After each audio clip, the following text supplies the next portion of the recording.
Hello my dear future stars, my self Ankit. और आज हम डिस्कस करने वाले हैं chemical equilibrium.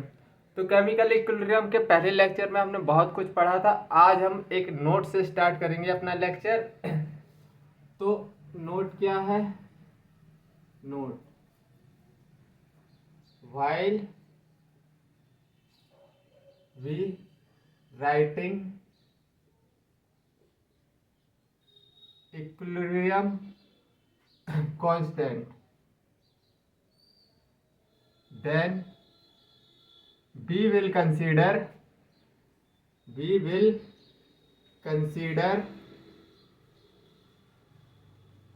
reactant and product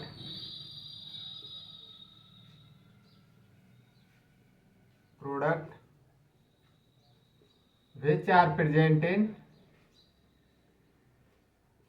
aqueous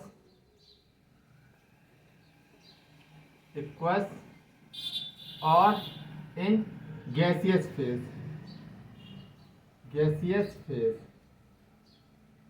दूसरा point, for pure liquid and solid reactant and product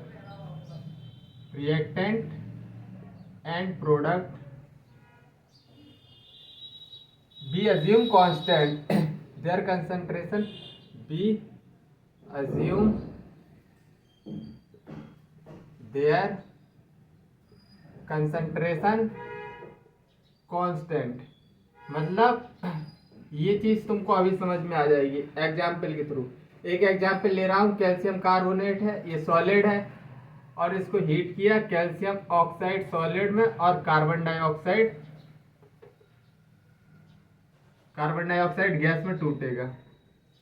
अगर मैं इसका इक्विलिब्रियम कांस्टेंट लिखने जाऊं, कैसे लिखूं, तो नोट में क्या बोला है, हम while राइटिंग इक्विलिब्रियम कांस्टेंट, जब हम इक्विलिब्रियम कांस्टेंट को लिख रहे हैं तो रिएक्टेंट और प्रोडक्ट अगर सॉलिड में और प्योर लिक्विड में है तो उसको हम कांस्टेंट मानेंगे, और गैस और एक्वस फेज वाले को हम केसी में लिखेंगे। जैसे कंसंट्रेशन ऑफ कैल्शियम ऑक्साइड और carbon dioxide upon calcium carbonate.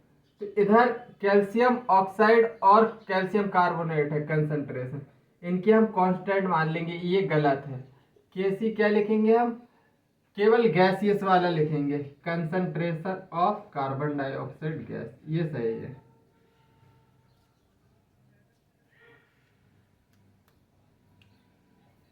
ठीक है, ये सही है। तो इतनी बात तुमको समझ में आ गई होगी। अब हम रिलेशन बिटवीन केसी और केपी और देख ले रहे हैं, लगे हाँ तो।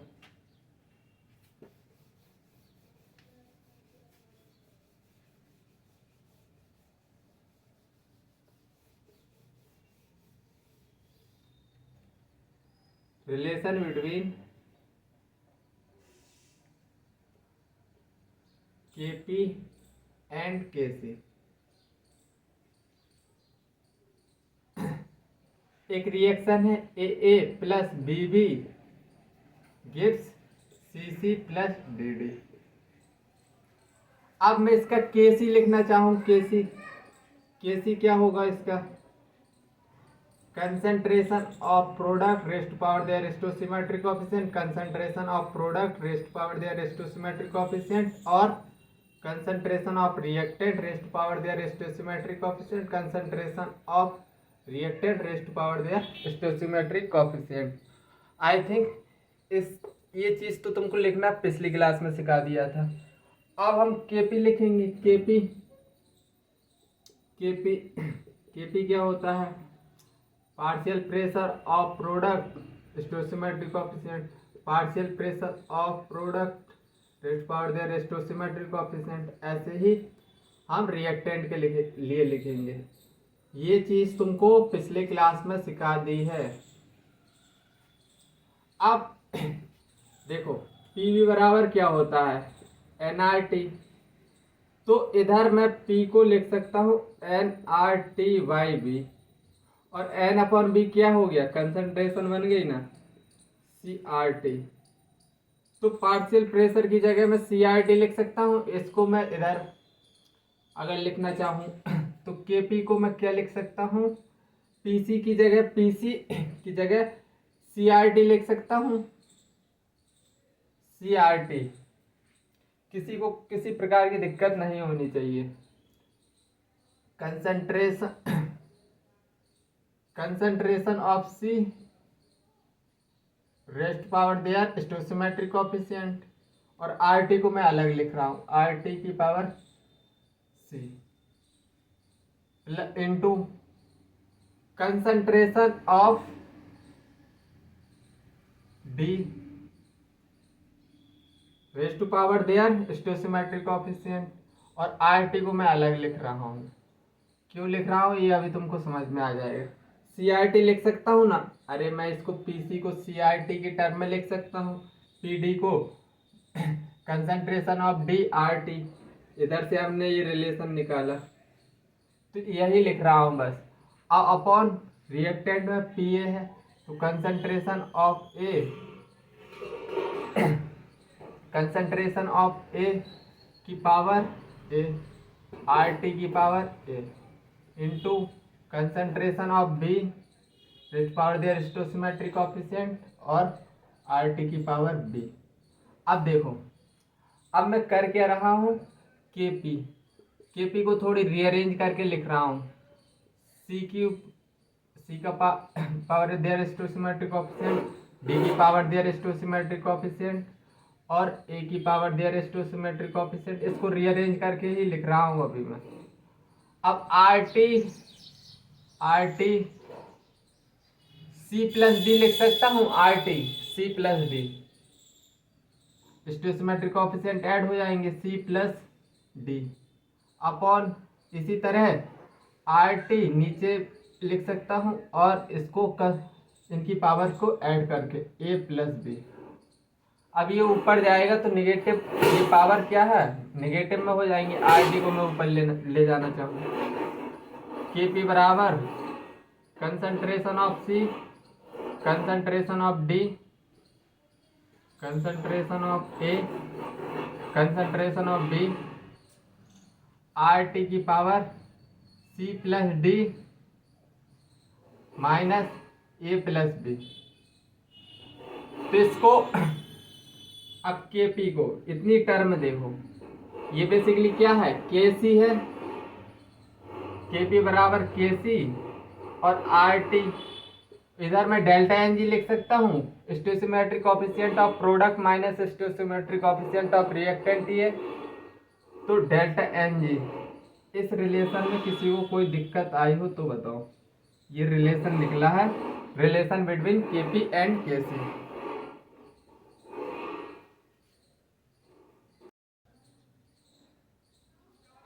तो हमारा ये रिलेशन निकल आया है, KP is equal to KC RT delta NG। यही रिलेशन याद रखना है, इस पर बहुत ज़्यादा क्वेश्चन आते हैं, अभी मैं करवाऊंगा। तो चलो आज का पूरा सेशन फुली, मतलब कल के लेक्चर और आज के लेक्चर से मतलब न्यूमेरिकल की प्रैक्टिस होगी।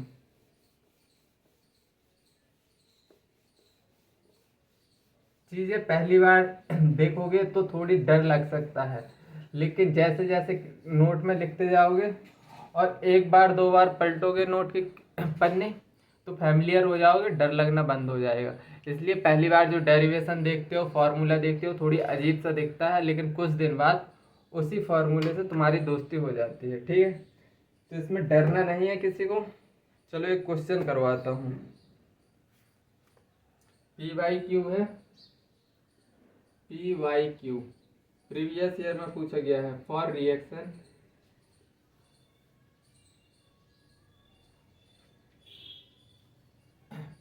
F(N) सॉलिड प्लस 3/2 H2, ये क्या है, gas, 2Fe solid plus NH3 gas. A Kc बराबर Kp RT। B option Kc बराबर Kp RT माइनस के 1/2। C option Kc is equal to Kp RT 1/2। D Kc is equal to Kp RT 3/2।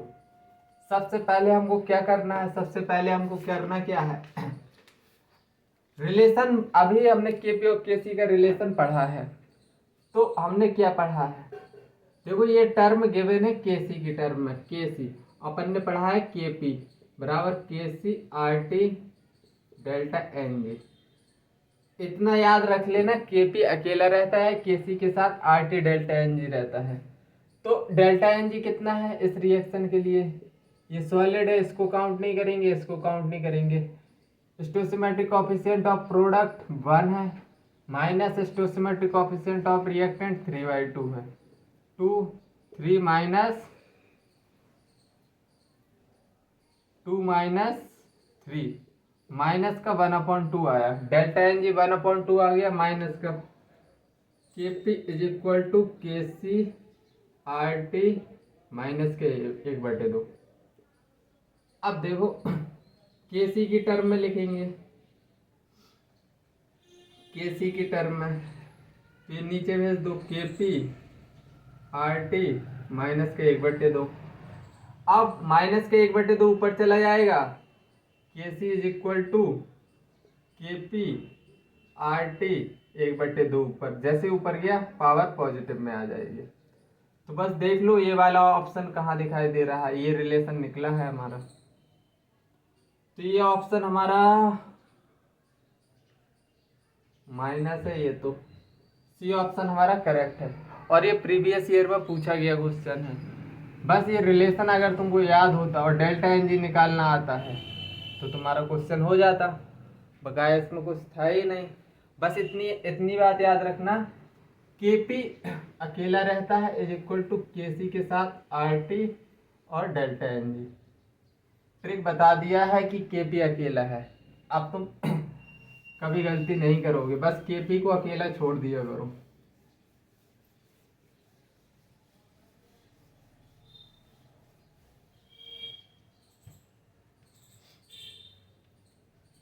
अब मैं कुछ question कराने जा रहा हूं, और क्वेश्चन द फॉलोइंग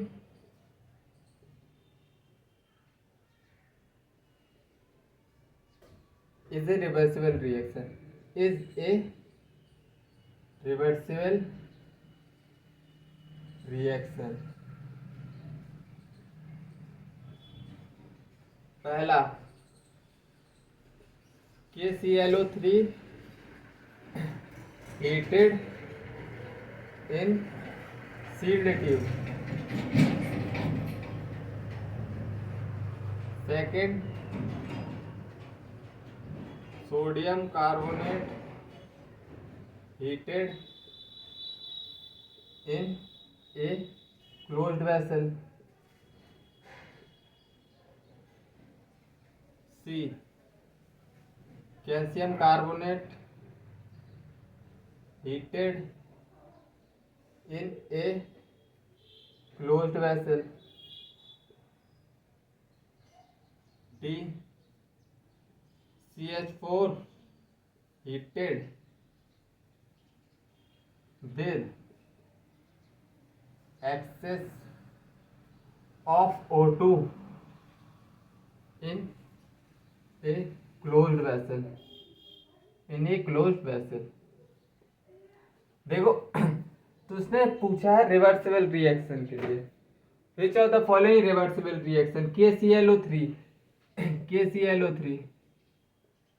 ये रिएक्शन में क्या देता है, KCl प्लस O2। ये रिएक्शन इरिवर्सिबल होती है, brand ambassador of irreversible reaction, irreversible reaction होती है। ये इरिवर्सिबल रिएक्शन, तो ये वाला ऑप्शन नहीं होगा। Sodium carbonate heated in closed vessel, अभी तुम इनऑर्गेनिक पढ़ोगे तो सोडियम कार्बोनेट क्या होता है, ये स्टेबल होता है, ये बेसिकली क्या है, स्टेबल। तो ये भी रिवर्सिबल रिएक्शन नहीं होगी। Calcium carbonate heated in A close vessel, calcium carbonate ये मैंने क्लास में भी करवाया है।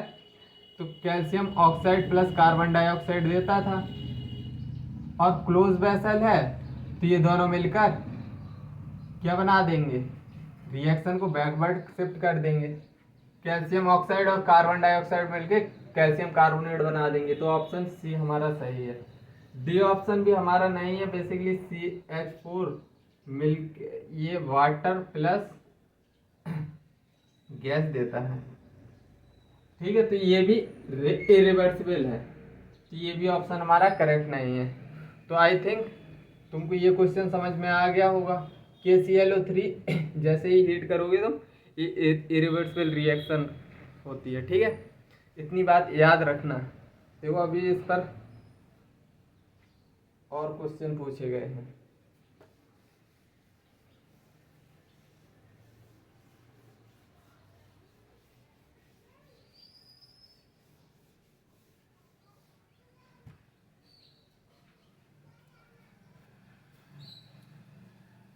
हाँ, which of the following is irreversible reaction.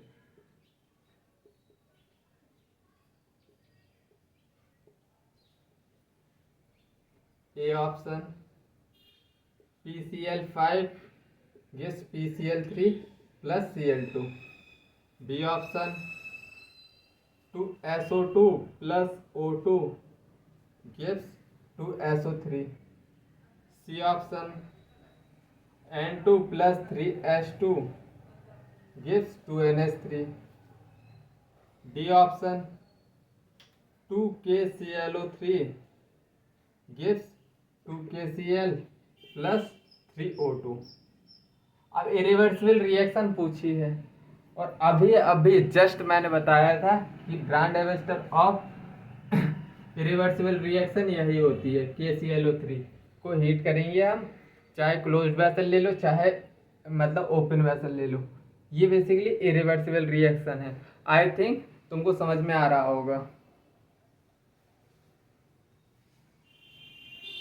चलो आगे बढ़ते हैं। बेसिकली कल हमने थ्योरी पढ़ ली थी, आज हम उस पर न्यूमेरिकल करेंगे, तो उससे पता चलेगा हमको कितना रिकॉल रहा है कल के लेक्चर में। बेसिकली अगर तुमने राइट डाउन किया होगा अपने नोट्स में, तो बेसिकली तुम्हारे एक बार तो तुमने पढ़ा है, सुना है, एक बार खुद से लिखा है, तो बैक ऑफ माइंड में बातें सेट हो जाती हैं कि अच्छा ये चीज़ है, ये रिवर्सिबल है, रिवर्सिबल है, तो मतलब लिखना बहुत ज़रूरी है, नोट्स बनाते जाओ साथ साथ। अब आगे चलते हैं। विच of the following is a characteristic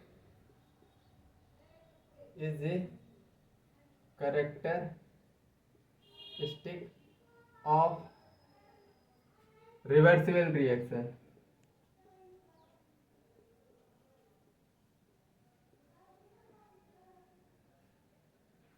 तो पहला, number of moles of reactant and product are equal, of reactant and product are equal। B, it can be influenced by catalyst, it can be influenced by catalyst। C option, it can never proceed to completion।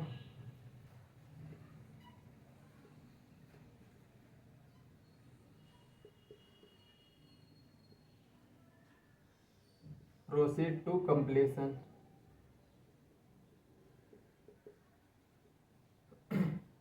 it can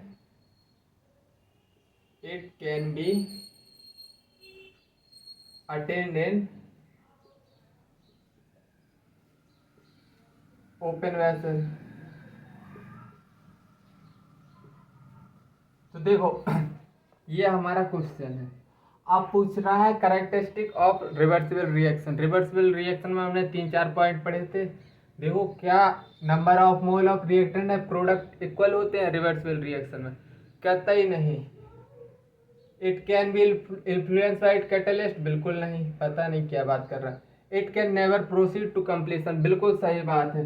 reactant product में बदलता है और product reactant में बदलता है, बस यही कहानी चलती रहती है। ये कभी रिएक्शन कभी कंप्लीट नहीं होती। रिवर्सिबल रिएक्शन कभी कंप्लीट नहीं हो सकती, क्योंकि जितना रिएक्टेंट प्रोडक्ट में बदलता है उतना ही प्रोडक्ट रिएक्टेंट में ही बदल रहा होता।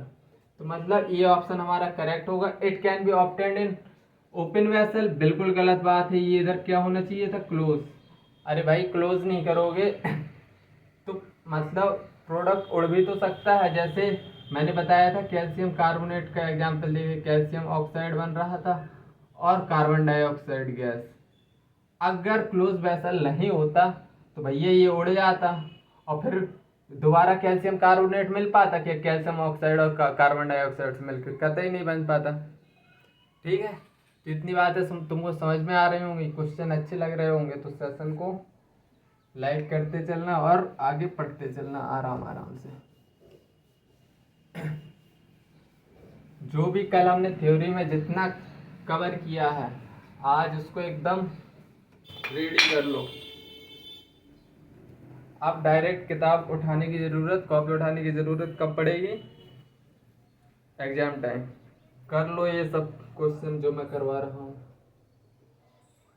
A chemical reaction is said to have attained equilibrium. A chemical reaction is said to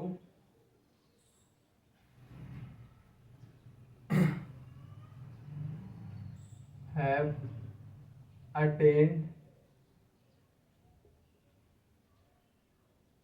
equilibrium when equilibrium when. तो ऑप्शन इक्विलिब्रियम के बारे में हमने अच्छे तरह पढ़ा है। Equal amount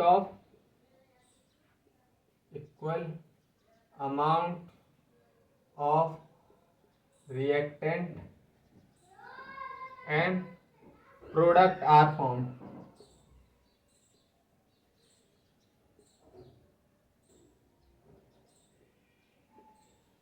Second, reactant are completely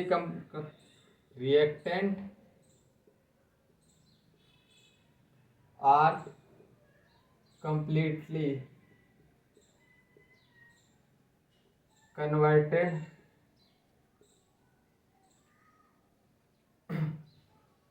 to product। Third option C, the rate of forward reaction is equal to rate of backward reaction। The rate of forward reaction is equal to rate of backward reaction। Backward reaction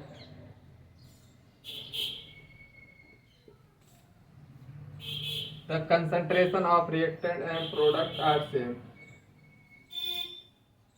The concentration of reactant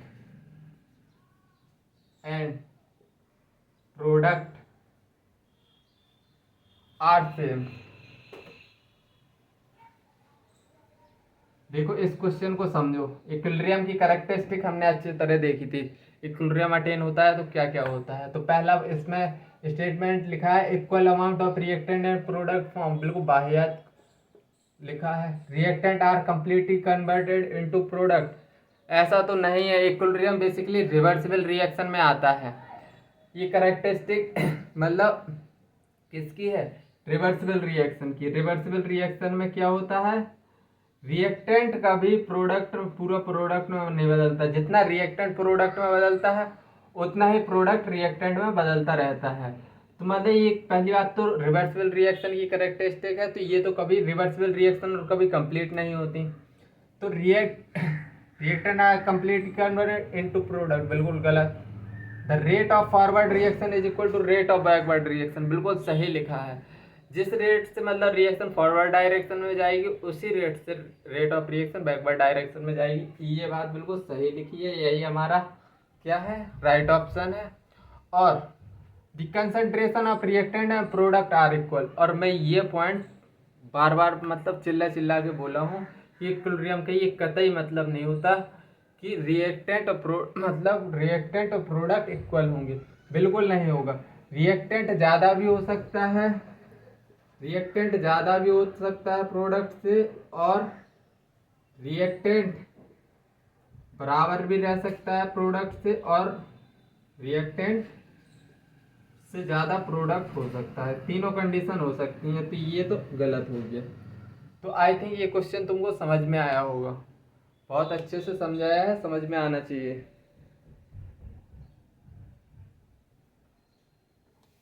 चलो आगे चलते हैं। अब आज केवल और केवल question practice करने वाले हैं, क्योंकि कल हमने बिल्कुल थ्योरेटिकल अपना जो पूरा लेक्चर रखा था प्योरली थ्योरेटिकल बेस्ड था। The following one is example of physical equilibrium. The following example of physical equilibrium. The following one is example of physical equilibrium.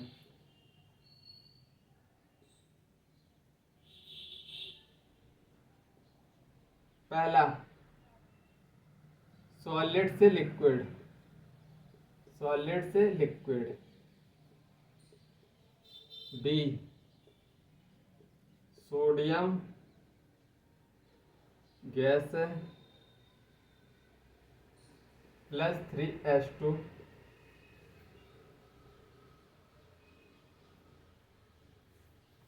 Nitrogen होना चाहिए इधर, nitrogen 2NH3। C, calcium carbonate solid है, किसमें ट्यूट रहा है, calcium oxide plus solid में, carbon dioxide gas में। D, 2 sulphur dioxide plus O2 gas मिलके क्या बना रहे हैं, 2SO3 गैस।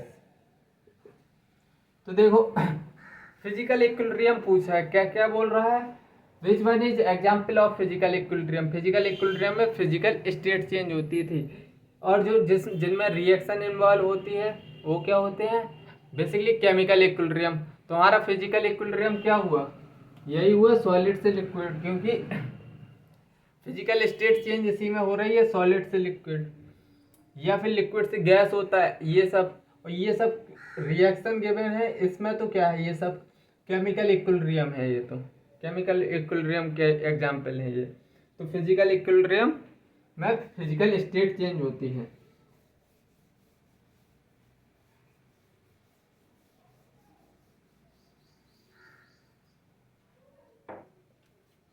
चलो एक और एग्जाम्पल लेता है। हाँ ये थोड़ी ट्रिकी है, थोड़ी दिमाग लगेगा इसमें। The reaction calcium carbonate solid है, calcium oxide solid plus carbon monoxide gas goes to completion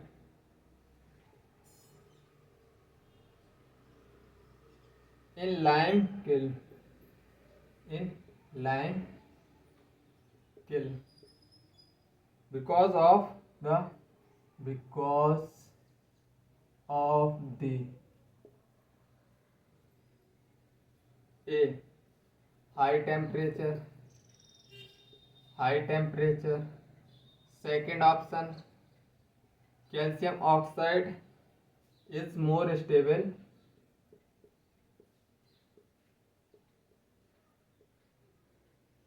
then calcium carbonate,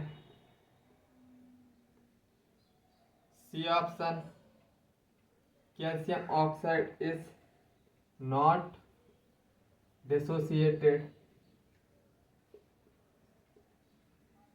D carbon dioxide escape continuously।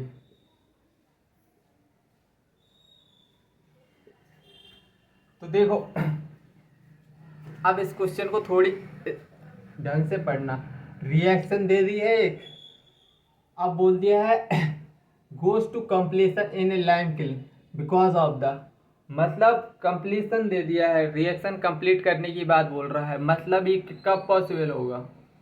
अरे भैया तब ये कार्बन डाइऑक्साइड गैस उड़ जाएगी, उड़ेगी कब, तब ओपन वेसल रहेगा, तभी तो। अगर ये नहीं उड़ेगी क्लोज वेसल रहेगा तो फिर से कैल्शियम कार्बोनेट बना लेगा। तो ये सब चर्चा ओपन वेसल होना चाहिए, कंप्लीशन, ये सब इरिवर्सिबल का पार्ट है ना।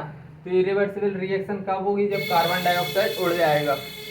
तो हाई टेम्परेचर ये सब बाहियात, calcium oxide more stable than क्या नॉट डिसोसिएटेड, इसमें जो पूछा है वो बताना है तुमको। तो carbon dioxide escape continuously, basically irreversible ही रिएक्शन है इसमें, क्योंकि ओपन कंटेनर नहीं होगा, एस्केप नहीं करेगी, तो रिएक्शन कंप्लीट होगी ही नहीं, इरिवर्सिबल रिएक्शन बन जाएगी। और ये इरिवर्सिबल रिएक्शन कभी कंप्लीट नहीं होती, इतनी बात याद रखना।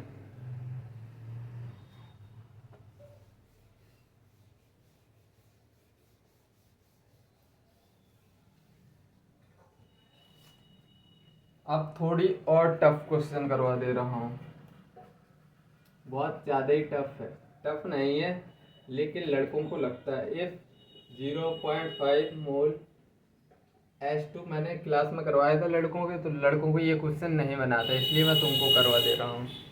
If 0.1 mole 5 mole of hydrogen is reacted with 0.5 mole I2 in a 10-liter flask at 444 degrees Celsius and at the same temperature। इस क्वेश्चन में था कुछ नहीं, लेकिन पता नहीं value of equilibrium constant Kc is 49। The ratio of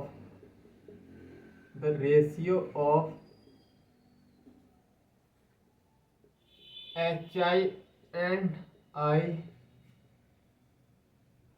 at equilibrium will be पहला option 7, B option 49, C option 1/7, D option √1/7। अब देखो इस तरह के क्वेश्चन को डील कैसे करते हैं। सबसे पहले हम रिएक्शन लिखेंगे। इस तरह के क्वेश्चन को केपीकेसी वाले क्वेश्चन को सबसे पहले हम रिएक्शन लिखते हैं। H2 + I2 gives 2Hi at time बराबर 0 पर क्या था, 0.5 मोल हाइड्रोजन के थे reacted with 0.5 mole I2। In product शुरुआत में तो कुछ होगा नहीं, इनिशियली टाइम 0 पर प्रोडक्ट तो होगा नहीं। हाँ, अब एट इक्विलिब्रियम क्या होगा, 0.5 मोल से कुछ मोल रिएक्टेंट कम हो जाएगा, तो स्टोइचियोमेट्रिक कोएफिशिएंट 1 है तो -x, स्टोइचियोमेट्रिक कोएफिशिएंट है 0.5 - x, और इधर कितना बन जाएगा 0 + 2x, मतलब 2x मोल बन जाएंगे। मतलब इधर डिसोसिएट होगा और रिएक्टेंट कम होगा, डिसोसिएशन हो, और प्रोडक्ट बनेगा। स्टोइचोमेट्रिक कोफिशिएंट के हिसाब से 2x लिख देना।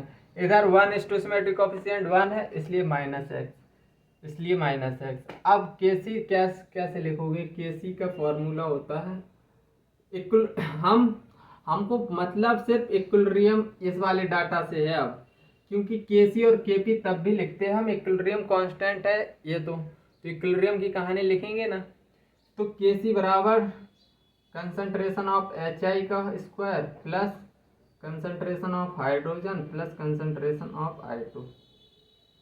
अब देखो केसी की वैल्यू हमको गिवन है कितनी, 49, और एच आई की वैल्यू 2x के स्क्वायर गिवन है। ये तो हमारा मोल निकले हैं। हमको क्या निकालना है? कंसंट्रेशन की टर्म में लिखना है, तो वॉल्यूम हमको 10 लीटर इधर गिवन है। मोल अपॉन वॉल्यूम होता है, तो मोल कितने हैं? 2x है, और वॉल्यूम है 10 इसका स्क्वायर, अपॉन रिएक्टेंट में कितना है? 0.5 minus x upon 10, 0.5 minus x upon 10। देखो 10 का स्क्वायर है 100 हो जाएगा, तो 10 ये 10 कट गया क्योंकि ये 100 हो जाएगा, स्क्वायर है। अब 2x का स्क्वायर लिखेंगे 4x, नहीं 2x का स्क्वायर ही रहने दो, इधर 49, 2x का स्क्वायर रहने दो, और इसका 0.5 माइनस एक्स, 0.5 माइनस एक्स, इसका भी स्क्वायर हो जाएगा। अब स्क्वायर हटेगा तो इधर आ जाएगा 7, इधर रूट लग जाएगा, तो 2x अपॉन 0.5 माइनस एक्स। और यही है कंसंट्रेशन रेशियो किसका पूछा है? कंसंट्रेशन ऑफ एच आई कितना है? एच आई 2x, तो यही है कंसंट्रेशन ऑफ एच आई। और कंसंट्रेशन ऑफ आई की 5 माइनस एक्स है, तो कंसंट्रेशन ऑफ आई, तो हमारा आंसर क्या आया? 7 आंसर है ए ऑप्शन।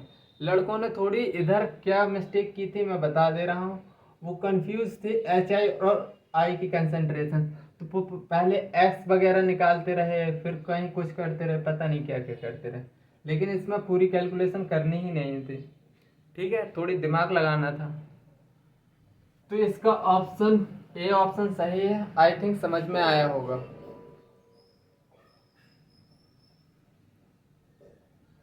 चलो अब आगे की तरफ चल रहे हैं, थोड़े और अच्छे अच्छे क्वेश्चन देखेंगे।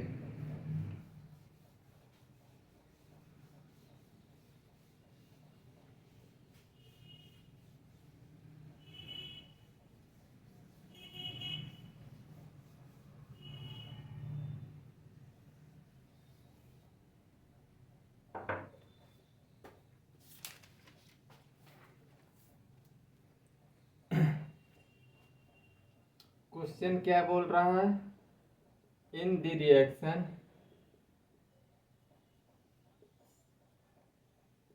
H2 gas plus I2 gas to HI gas, पहला option Kp is equal to Kc, B option Kp not equal to Kc, C option Kp is equal more than Kc, D option Kp less than Kc। तो देखो अब उसमें क्या बोला है, एक reaction दे दी है और उसने रिलेशन पूछा है। देखो Kp और Kp is equal to Kc RT delta N G होता है, और डेल्टा एन जी इधर कितना है? Delta N G stoichiometric coefficient of product 2 है, माइनस स्टोइचोमेट्रिक कोएफिशिएंट ऑफ 2 0, मतलब Kp is equal to Kc RT delta N G 0 आ गया, तो Kp बराबर Kc आ गया, Kp बराबर Kc, आंसर तो आ गया अपना ए।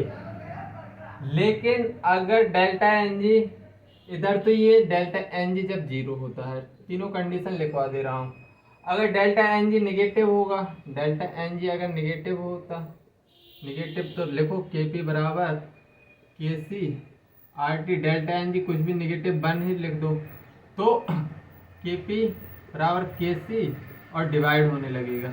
मतलब अब कौन बड़ा हो गया, नेगेटिव वैल्यू आई, ये इस साइड चला जाएगा, Kp RT बराबर Kc।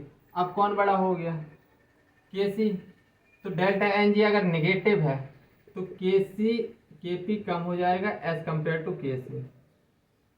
अगर डेल्टा एन जी पॉजिटिव है, डेल्टा एन जी पॉजिटिव है तो Kp और Kc के बीच में रिलेशनशिप बताओ। तो Kp बराबर Kc RT, अगर इधर पॉजिटिव 1 है तो Kp बड़ा हो गया क्योंकि Kc से RT के मल्टीप्लाई हो रहा है। तो इधर अब कौन बड़ा हो गया, Kp। ये तीनों कंडीशन याद रखनी है, इससे खूब क्वेश्चन बनते हैं भर भर के। ये स्लाइड अपने स्टार लगा लेना, इसमें मैंने चीज़ें कैलकुलेट करके भी समझाई हैं।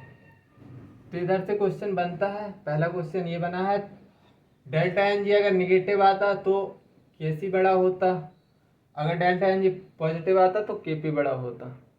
तो इसमें ऐसे क्वेश्चन बनते हैं। चलो और क्वेश्चन देखते हैं थोड़े।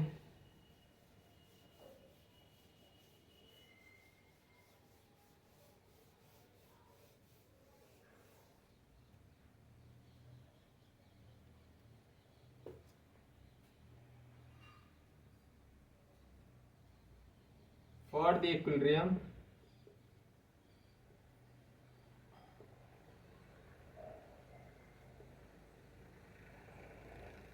to NO plus Cl2 gives to NOCl gas. Kp is related to Kc by the reaction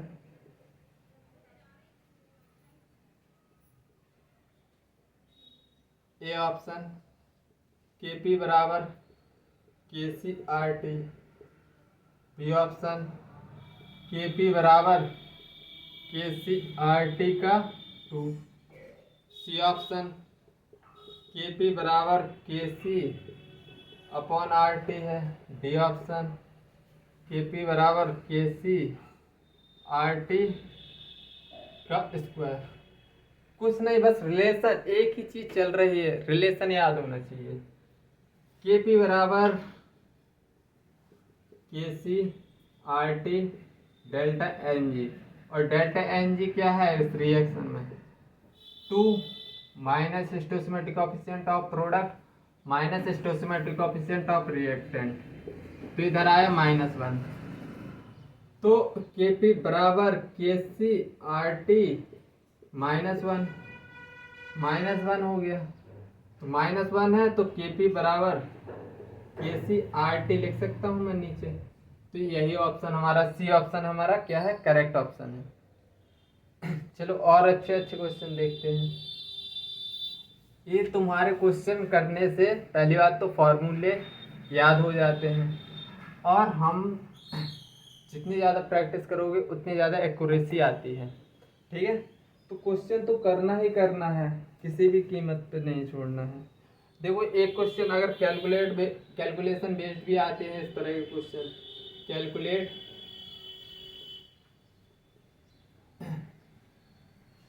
calculate Kc for the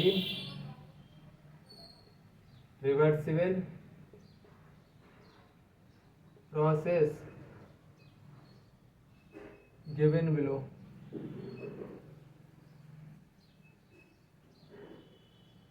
If Kp 167 and temperature 800 degree Celsius, calcium carbonate solid, calcium oxide solid plus carbon dioxide gas, A option 1.95, B option 1.85, C option 1.89, D option 1.60। अब देखो इस पर calculation based कैसे question आते हैं। तो Kp बराबर होता है Kc R T delta N G. तो के पी बराबर के सी, ओ के सी पूछा है हमसे, के पी की वैल्यू दी होगी 167 दी है। के सी आर की वैल्यू है 0.0821 इंटू टेम्परेचर केल्विन में लेंगे तो 800 प्लस 273 तो 1073 और डेल्टा एन जी क्या होगा, delta N G stoichiometric coefficient of product minus stoichiometric coefficient of reactant, delta N G आया 1। तो इधर से के सी की वैल्यू कितनी आएगी 1.89।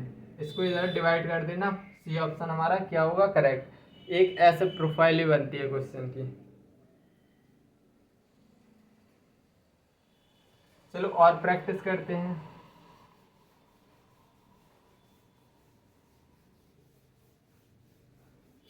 मुझे बार बार मोबाइल देखना पड़ता है एक्चुअली, मोबाइल कभी भी ऑफ हो जाता है। चलो एक और क्वेश्चन करो। इन which of the following reaction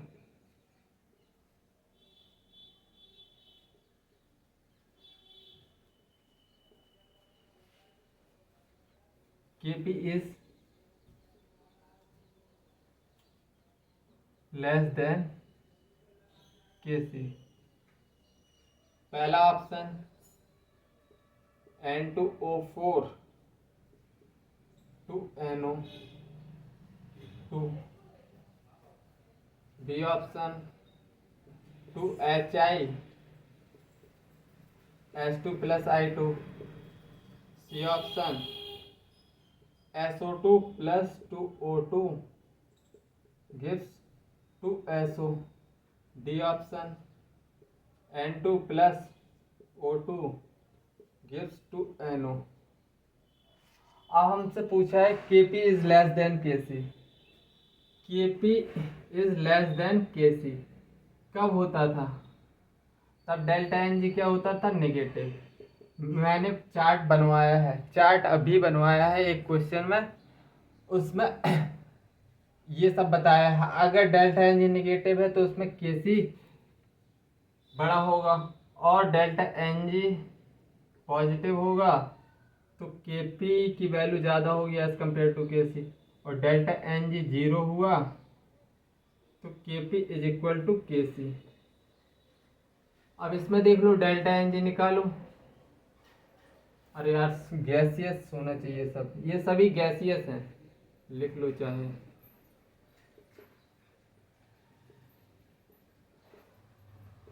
सब कुछ गैसियस है। N2O2 NO, तो डेल्टा एन जी इधर कितना आ रहा है 2 - 1 पॉजिटिव, तो इधर होगा Kp ज़्यादा होगा Kc से, ये ऑप्शन नहीं है। डेल्टा एन जी इधर क्या आ रहा है 0, 2 - 2, इधर आ रहा है +1, इधर 0 आ रहा है, तो इधर Kp is equal to Kc होगा। इधर डेल्टा एन जी कितना आ रहा है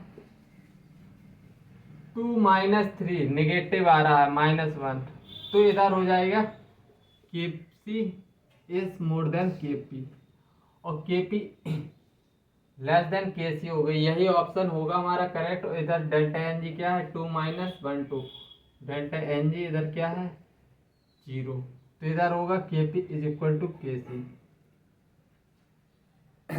आई थिंक रिलेशन बिटवीन Kp और Kc अब तुम्हारे जहन में बिल्कुल घुस गया होगा। आप क्वेश्चन गलत नहीं होने वाले हैं। तुमको बेसिकली करना क्या है, अब थोड़ी स्ट्रेटजी बता दे रहा हूँ। पढ़ाई तो डेली करते हैं हम, तुमको करना क्या है, जो मैं पढ़ाता जा रहा हूँ फॉर्मूला बताता जा रहा हूँ, तो तुमको बेसिकली करना क्या है, सबसे पहले नोट को क्या करना है रिवाइज, नोट को रिवाइज करना है। फिर कहीं से भी मॉड्यूल उठाओ, मॉड्यूल, किताब, कुछ भी उठाओ, क्वेश्चन प्रैक्टिस करो। प्रैक्टिस अगर बन रहे हैं, क्वेश्चन बन रहे हैं तो अच्छी बात है। और फिर तुमको तीसरी बात क्या करना है, short note. Short note, short notes बना के चलना है साथ में। शॉर्ट नोट्स कैसे होंगे मैं बता दे रहा हूँ। इधर आज की क्लास पढ़ाई, इधर जितने इंपॉर्टेंट लाइन फार्मूले लिख लिए। क्रस्ट पॉइंट लिखना है। नोट्स, शॉर्ट नोट का कतई मतलब नहीं होता है कि तुमने छोटा छोटा लिख के एक पन्ने में ख़त्म कर दिया, ऐसा बिल्कुल नहीं करना है। मतलब शॉर्ट नोट का मतलब होता है कि फॉर्मूला और कुछ इम्पोर्टेंट लाइंस, तो ये करना है। और मतलब नोट्स रिवाइज को नोट रिवाइज थोड़ी जल्दी करना है, क्योंकि तुमने क्लास में ऑब्वियसली टाइम ज़्यादा दिया होता है, तो नोट को बस एक बार पलटा लेना है, ज़्यादा टाइम नहीं देना है रिवाइज करने में। हाँ, लेकिन अगर तुम थोड़ी गैप करते हो तो फिर अच्छे से एक बार। और नोट्स के क्वेश्चन भी कैसे करना है, पहले हाथ रखना है, फिर एक बार रिवाइज करने के बाद दूसरी बार रिवाइज करोगे तो पहले बंद कर देना। पहले क्वेश्चन देखो, क्वेश्चन आ रहा है तो अच्छी बात है, नहीं आ रहा है फिर देखना है कि सलूशन एक्चुअली क्या था। तो बैक ऑफ माइंड में वो सेट हो जाएगा कि एक्चुअली हम गलती कहाँ कर रहे थे और हमारी फॉल्ट कहाँ थी। तो आज के लिए इतना ही रखते हैं, जब तक के लिए बाय, जय हिंद, टेक केयर, नमस्कार।